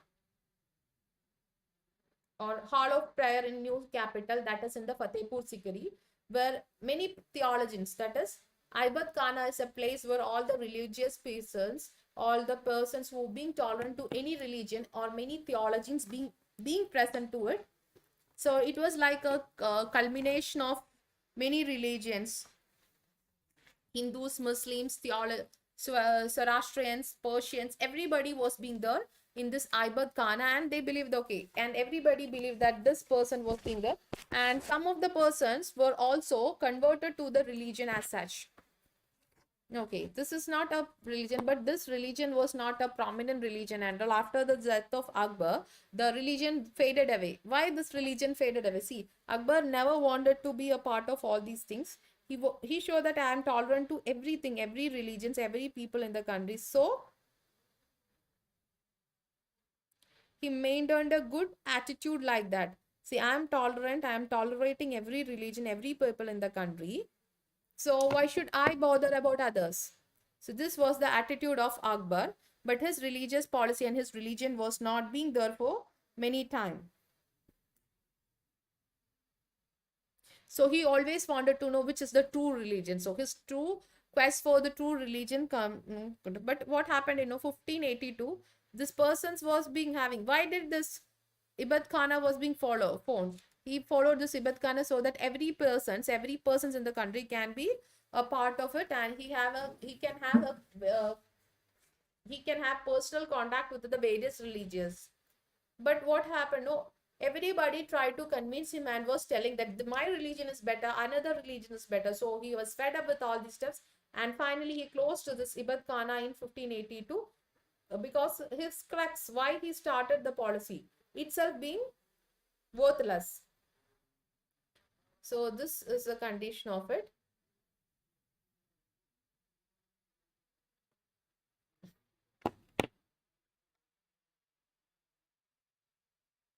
So when you're coming to Akbar, the people even respect him right now because for his legacy for both the Mughal Empire as well as the Indian subcontinent in general. He firmly entrenched the authority of Mughal Empire in India and beyond. And after that, he had been threatened by the Afghans during his father's region, establishing military and diplomatic superiority. His diplomatic policies were based on mutual coexistence and companionship that turned even Hindu ruler into his allies. His ingenious reforms in political and military administration provided the empire with long needed stability. During his reign, the nature of the state changed into a secular and liberal one with the emphasis on cultural integration. He was visionary and his religious doctrine, Din Ilahi. This religious doctrine is known as Din Ilahi. It acquired a secular position. Now we are going to study about Jahangir or Salim. Jahangir or Salim was the eldest son of Jodhabai, and he was named after Salim.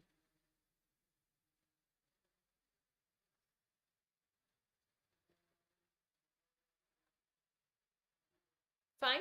So we'll be leading with it. It is bit to being explained.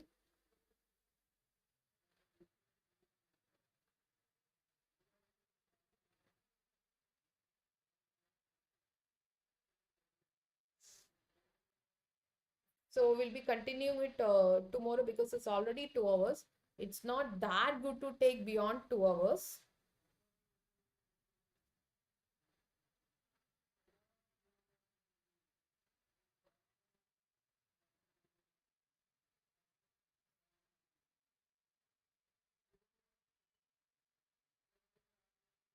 No, we'll continue with it and we'll just finish it off so that again we don't want to use this area as such, right? So we'll be starting with this Jahangir or Salim.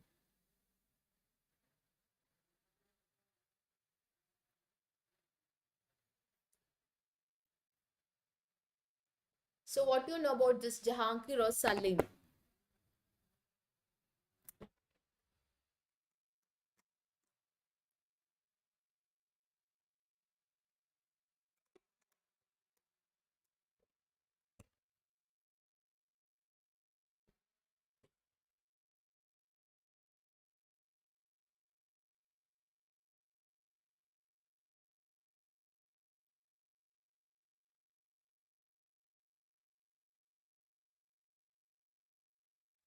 Jahangir or Salim is the eldest son of this Jodhabai and Akbar.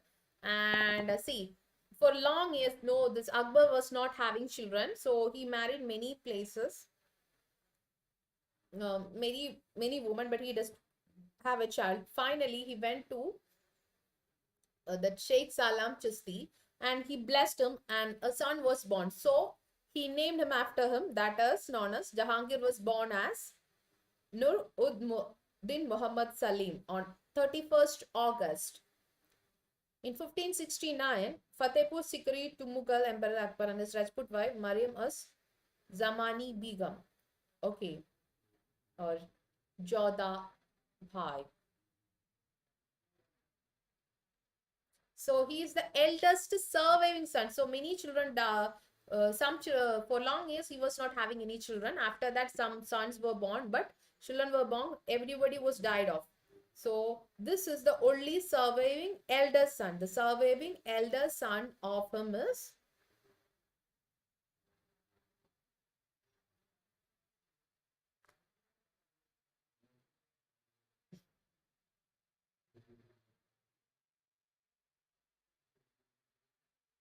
so this Jahangir is the eldest surviving son of this Akbar. Fine.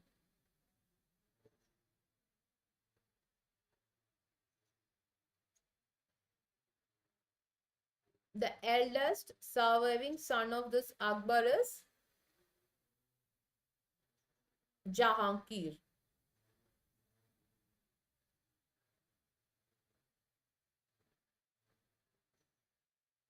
So Jahangir, he is known as the conqueror of world. He married Maharuniza. Maharuniza was a widow of the Sher Shah Afghani and he gave the title Nur Jan, Nur Jahan. So he married Maharuniza. Jahangir married Maharuniza, a widow. Okay. Jahangir married Maharuniza, a widow, and named her as Nur Jahan. And he has this woman had a great influence on Jahangir's life and dominated the royal household and set new fashions based on Persian tradition. So this woman was much affiliated with Afghan lineage and she had a Persian tradition. She had much influence in the court of this Jahangir. She was a widow of him and married her.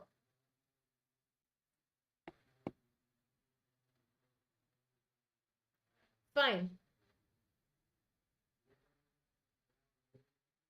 So the title of her is Noor Jahan.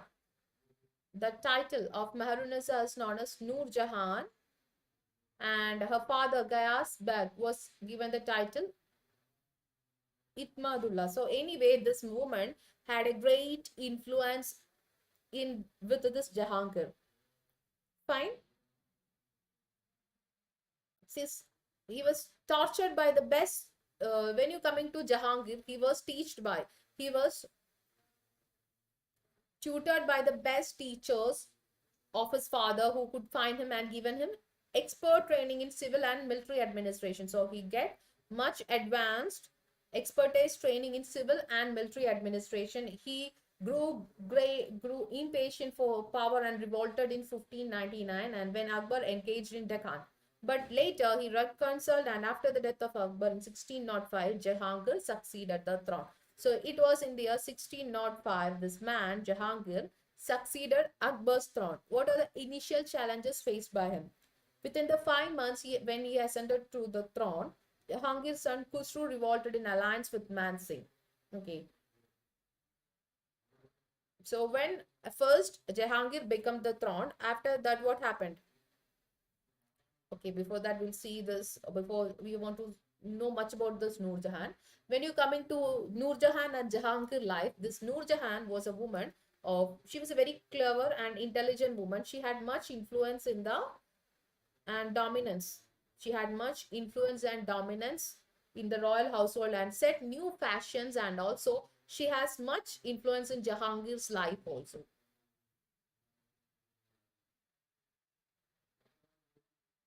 So what is this? She was given the status of Padashah Begum, and she was the only woman you can see in the Mughal Darbar. So the only woman in the Mughal Darbar is Noor Jahan. Noor Jahan is the only woman in the woman Darbar. The coins were struck in her name and all royal farms are also her name. So when you coming to this Noor Jahan had much influence in the court of Mughal. Okay, great influence. She was given the status of Padashah Begum and was the only woman in the Mughal Darbar. The coins were stuck in her name. All the royal farmers also had her name. She was a constant. So when you coming to know, they were like both the husband and wife was knowing to each other well than anybody else. So wherever this Jahangir went, she also accompanied him. Even she joined him for hunting. And because of this alliance, many people and her family itself was benefited. So she got high positions for her father and her brother Afghan Khan. In 1612, Asaf Khan's daughter Mumtaz married Jahangir's third son, Prince Khurram, later coming known as Shah Jahan. Okay. So this is what you can see about Noor Jahan. Noor Jahan had much influence with him. Noor Jahan had a great influence with him.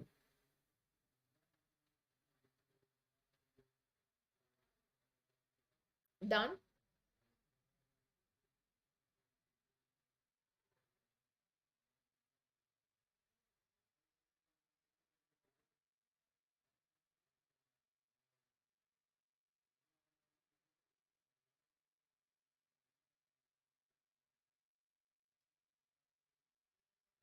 I think it's better to deal with tomorrow. We'll be dealing with it tomorrow or day after tomorrow.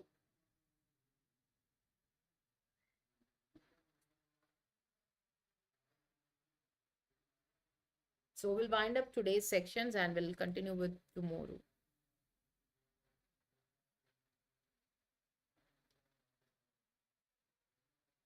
So iconic prices hike is coming soon. So please do use the subscription. You can connect with your personal coach, customize your study planner, attend your booster sections, be a part of highly intensive workshops, practice and answer writing daily, accelerate your preparation with daily content, mains test series with evaluation.